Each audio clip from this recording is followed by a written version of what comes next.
कामना में दम है जे हमरा के रोकी लगे जे आई साला के हु न खोखी केकरो करना हो ऐसा है क्या? हेगे कामना में दम है जे हमरा के रोकी लगे जे आई साला के हु न खोखी कहो ही यूं प्यार से ना मिली है हमारा यार से। अच्छा। बात नहीं सुनो है खेलो है हथियार से। बात नहीं सुनो है खेलो है हथियार से।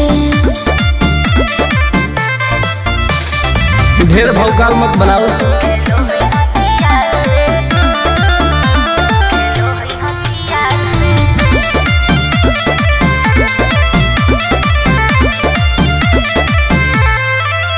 पावर हो जाई तो सीज रे अरे अलगे हई ऊ चीज रे।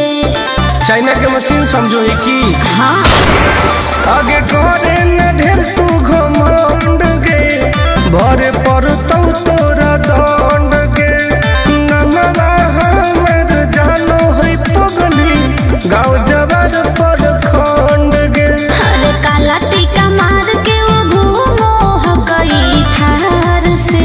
तब? बात नहीं सुनो है खेलो है हथियार से।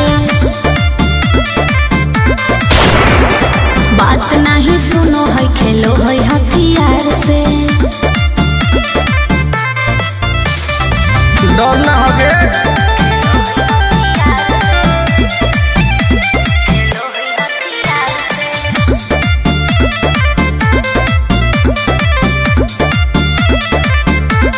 अभी तू झूठे बनो ही बस सामने हो तो एनर्जी लॉस।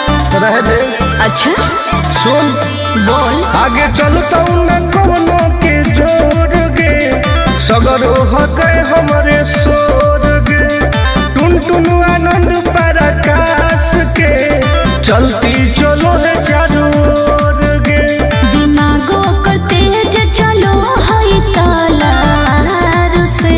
हाँ। बात नहीं सुनो है खेलो है हथियार से। बात नहीं सुनो है खेलो है हथियार से। चल जो जैसे